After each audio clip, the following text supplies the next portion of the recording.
Hair fall होतोय, काय उपाय केले पाहिजे? कमेंटमध्ये तुम्ही सर्वात जास्त विचारलेला प्रश्न. हेअरफॉलसाठी बरीच कारणं आहेत. 10 प्रमुख कारणांचा व्हिडिओ ऑलरेडी अपलोड केला आहे. आपल्या हेअरफॉलचं कारण आधी कन्फर्म करा, कारण रूट कॉज कळाला तर उपाय योग्य दिशेने करता येईल. बऱ्याच वेळा शरीरामध्ये काही डेफिशियन्सीज आढळतात, जे हेअरफॉलचं प्रमुख कारण असू शकतं. जसं की व्हिटॅमिन बी12 आहे, डी आहे, झिंक आहे, प्रोटीन किंवा बायोटिनची डेफिशियन्सी असू शकते. तर यासाठी योग्य आहार आणि आवश्यकता असल्यास त्याचे सप्लिमेंट घेऊन देखील आपण हेअरफॉल कमी करू शकतो.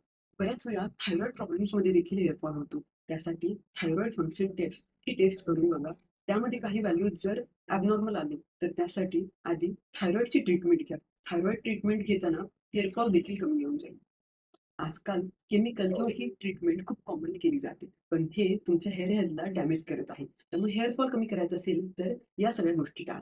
पोल्युशन, सन, हार्ड वॉटर हे देखील हेअर फॉलची महत्त्वाची कारणे आहेत. त्यामुळे आपल्या केसांचं यापासून प्रोटेक्शन करा. चुकीचे हेअर प्रॉडक्ट्स वापरत असाल, प्रॉपर स्कॅल्प हायजीन करत नसाल, तर हेअर फॉल थांबवणं हे डिफिकल्ट जातं. प्रॉडक्ट्स कोणते वापरावेत, स्कॅल्प हायजीन कशी करावी, यासाठी नेक्स्ट व्हिडिओ घेऊन येत आहे. त्यामुळे आत्ताच फॉलो करा आणि ही रील शेअर करा.